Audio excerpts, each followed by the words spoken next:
क्या इस बात को भी अब मान लेनी चाहिए विपक्षी को कि इस बार जिस तरह से सुभाषपा का एक पावर दिखा, कार्यकर्ताओं का एकजुटता दिखा, अब तो उनको मान लेना चाहिए कि ये सुभाषपा पार्टी एक मजबूती के स्तर निश्चित पे। जो भी हमारी विरोधी पार्टियां हैं जी।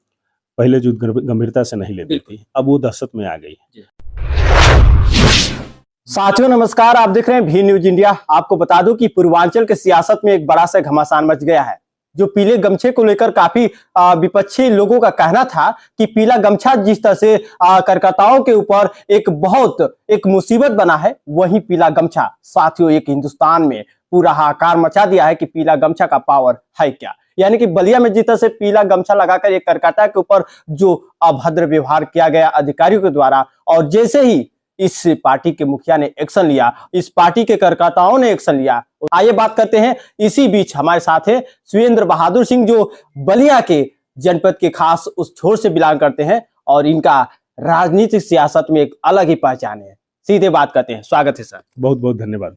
आज देखा जाए तो पीला गमछा का चर्चा पूरा हर एक नेशनल चैनलों पे चर्चा का विषय बन गया है। निश्चित इस बात को लेकर चर्चा में है जी। कि हमारे राष्ट्रीय अध्यक्ष किस तरह से निचले पावदान पे काम करने वाले पार्टी के नेताओं के प्रति, कार्यकर्ताओं के प्रति कितना सम्मान के साथ, कितना समर्पण के साथ देखते हैं, इसको लेकर चर्चा है। एक छोटे कार्यकर्ता के ऊपर इस तरह से जो अभद्र व्यवहार होना, और कहीं ना कहीं इस पार्टी के एक बड़ा जो स्तर पे एक नेता और वो भी मंत्री आज उनके पद में है, तो क्या लग रहा है कि एक छोटे कार्यकर्ता के ऊपर इतना आंच आए और एक मंत्री भी वहां पे आ जाए और उनका पूरा एक्शन लेकर और अधिकारी भी सस्पेंड हो जाए, एक बहुत बड़ी बात। देखिए, पार्टी के जो प्रति जो कार्यकर्ता होते हैं, निष्ठावान कार्यकर्ता होते हैं, उन्हीं के बदौलत पार्टी चलती है।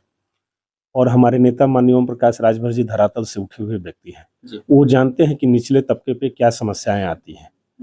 हमारे उस कार्यकर्ता उमापति राजभर के साथ जिस तरीके से दुर्व्यवहार किया गया, तो दुर्व्यवहार करने वाले अब सबक भी सीख चुके हैं। इस मानसिकता के जो रहने वाले लोग हैं, अब ऐसी गलती नहीं करेंगे, हमको इसका पूरा भरोसा है। एक पार्टी के ऊपर भी लोगों को यकीन हो गया है कि पार्टी में क्या है एक पावर, एक पीला गमछा का क्या है मकसद। कहीं भी ओम प्रकाश जी कहा करते थे कि पीला गमछा लगा के जाओ, बार बार कहा करते थे, लेकिन लोगों को ये सही मालूम नहीं था। पीला गमछा में कभी पीट जाना, लेकिन इस बार एक्शन से काफी लोगों को सीख मिली। देखिए, पीटना पीला गमछा का उसमें कोई दोष नहीं है जी। संगठन के नाते ये पीला गमछा लगाने का मतलब ये होता है कि जब हमारे कार्यकर्ता नेता जाते हैं पीला गमछा लगा के, तो सामने वाला व्यक्ति जान जाता है कि यह सुहेलदेव भारतीय समाज पार्टी के कार्यकर्ता और नेता है, तो वो बातों को गंभीरता से सुनता है आम लोगों की अपेक्षा।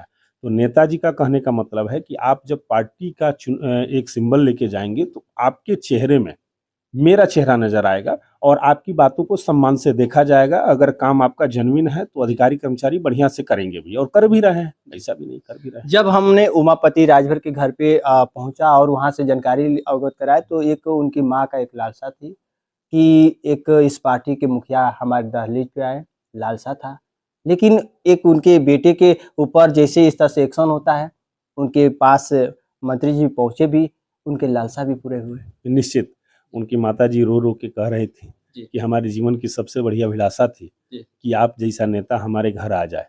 लेकिन जिस तरीके से उनके साथ उमापति जी के साथ दुर्व्यवहार हुआ, और उस दुर्व्यवहार के खिलाफ प्रदेश के सभी लोगों ने, मैं तो कहता हूं कि सभी जात दल पार्टी के विभिन्न लोगों ने भी इस बात को गंभीरता से लिया है और यह कहने का काम किया है कि ये जो पार्टी के इस कार्यकर्ता के प्रति जो काम किया गया था वो गलत है, ऐसा नहीं होना चाहिए। एक और चीज है, जैसे कि अगर बात किया जाए इस पार्टी को लेकर, जहां तक इस बार विपक्षी कई बार निशाना भी साधे थे कि ये पार्टी के जो भी कार्यकर्ता है सिर्फ समय गंवा रहे हैं, उनके लिए कुछ होने वाला नहीं है। लेकिन अब ये देखा जाए इस एक्शन के बाद जो विपक्षी के लिए करारा जवाब। निश्चित ये गलत है। कभी लोग दूसरे लोग किसी के परिवार का मूल्यांकन नहीं कर सकते हैं। जो लोग काम कर रहे हैं, राजनीति कर रहे हैं, चाहे किसी दल में है, वो अपने जिम्मेदार हैं, वो अपने हिसाब से कर रहे हैं। दूसरा कोई मूल्यांकन करता है तो ये गलत है। हम तो देखते हैं समाजवादी पार्टी में कितने सालों से लगे हुए हैं, यही रसड़ा के पुराने नेता हैं जिनको आज तक कुछ नहीं मिला, वैसे ही चल रहे हैं, समाजवादी पार्टी के निष्ठा की तरफ चल रहे हैं। आई भी सच्चाई है कि सबको पार्टी थोड़ी नहीं दे सकती है, जो जिस योग्य रहेगा उसको मिलेगा। कुछ लोग वफादार होते हैं, निष्ठावान होते हैं, लेकिन उनकी योग्यता नहीं होती है कि उस पद पे काबिज हो या उस पद पे बैठाया जाए। तो सिर्फ समय देने से और निष्ठा से ही तो काम चलने वाला नहीं है। जिस पद पे बैठाया जाए उस पद के लायक योग्यता भी तो होनी चाहिए। इसको भी देख के सभी पार्टियां काम करती हैं। क्या इस बात को भी अब मान लेनी चाहिए विपक्षी को कि इस बार जिस तरह से सुभाषपा का एक पावर दिखा, कार्यकर्ताओं का एक एकजुटता दिखा, अब तो उनको मान लेना चाहिए कि ये सुभाषपा पार्टी एक मजबूती के स्तर पे निश्चित जो भी हमारी विरोधी पार्टियां हैं पहले जो गंभीरता से नहीं लेती थी, अब वो दहशत में आ गई। वो जानती हैं कि अगर हमारे किसी पार्टी कार्यकर्ता या वोटर के साथ दुर्व्यवहार करेंगे तो पार्टी बड़ी मजबूती के साथ खड़ी होगी। पूर्व में भी खड़ी है पार्टी, ऐसा नहीं है। जब जब जरूरत पड़ा है तो पार्टी खड़ी हुई है और उस हिसाब से उस समस्या का निस्तारण किया गया है। अभी चुनाव की भी चर्चा चल रही है, जहां तक त्रिस्तरीय चुनाव भी होने हैं, उसके बाद कुछ ही समय के बाद जो है विधायकी का भी चुनाव होने हैं, तो क्या लगता है कि पार्टी उस तरफ की कितना मजबूती कायम करेगी? देखिए, हम लोग अभी पंचायत चुनाव की तरफ ध्यान आकर्षित किए हुए हैं। संभवतः फरवरी लास्ट या मार्च में ये पंचायत चुनाव संपन्न होंगे, उसको ध्यान में रखते हम लोग काम कर रहे हैं। फिर उसके बाद अगला फोकस माननीय नेताजी का जिस तरह से निर्देश होगा उस तरह से पार्टी के सभी लोग काम करेंगे। एक चीज़ और बात करूंगा कि आप इस क्षेत्रों के लिए एक शिक्षा की व्यवस्था भी बहुत सुचारू रूप से जनता में आपने प्रसारित किया है, और आपके जिस पार्टी से ताल्लुक है उनके मुखिया आज मंत्रालय में भी है, तो क्या कहीं नहीं लगता है कि जनता के लिए कुछ ऐसे अहम योजनाओं को भी पारित किया जाए? नहीं, निश्चित अहम योजनाओं को अभी हमारे नेताजी जो पंचायती राज का मंत्रालय मिला है उसमें अब तक आज़ादी के बाद अब तक एक ऐसा सर्वे हुआ जीरो पॉवर्टी के नाम पे, जिसको ग्राम सभा में आज तक किसी प्रकार की सरकारी योजना का लाभ नहीं मिला था और वो वंचित था और पात्र था। तो ऐसे व्यक्तियों का सर्वे करा के करीब 2 करोड़ लोगों को लाभ दिलाने के लिए आवास हो, तब पेंशन का लाभ हो या शौचालय का लाभ हो, ऐसे लगभग 2 करोड़ लोगों को जल्द ही अप्रैल में उनके खाते में पैसा भेजने का काम किया जाएगा।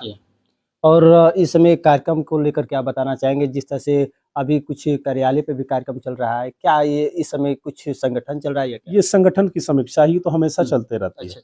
हर महीने चलती है। हर 5 तारीख को आपकी विधानसभा की जिला की बैठक होती है, हर 10 तारीख को विधानसभा की बैठक होती है। इसी तरह से हर वो तो संगठन समीक्षा की बैठक हमेशा होते रहती है और काम भी पूर्ववत चलते रहता है। जैसे कि हमारे साथ सुरेंद्र बहादुर सिंह जी थे, और इनका काफ़ी एक अपने क्षेत्र की जनता हो या किसी क्षेत्र की, हमेशा जब भी कहीं संदेश मिलता है नेताजी के साथ उपस्थिति जताते रहते हैं। नेताजी जब भी जाते हैं इनके साथ हमेशा नजर आते हैं। हम आपको बता दूं कि अब पहल चल रही है गरीबों के प्रति, जीरो पॉवर्टी की योजना। साथियों, बता दूं कि जीरो पॉवर्टी उन गरीबों के लिए है जो शून्य से जो भी योजनाएं उनके पास नहीं पहुंची है, एक साथ देने का पूरा दावा किया जा रहा है। आज उस योजनाओं को भी लागू करके कई गांवों तक जो है पहुंचाया भी गया है।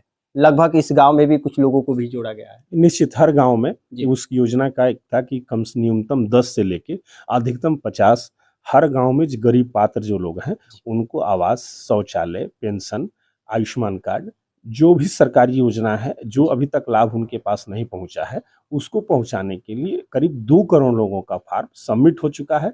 अप्रैल के बाद उसका परिणाम आपको दिखना शुरू हो जाएगा। चलिए, खास जानकारी के लिए बहुत बहुत धन्यवाद। इस वक्त के लिए मैं दिनेश कुमार भी न्यूज़ के साथ इस वक्त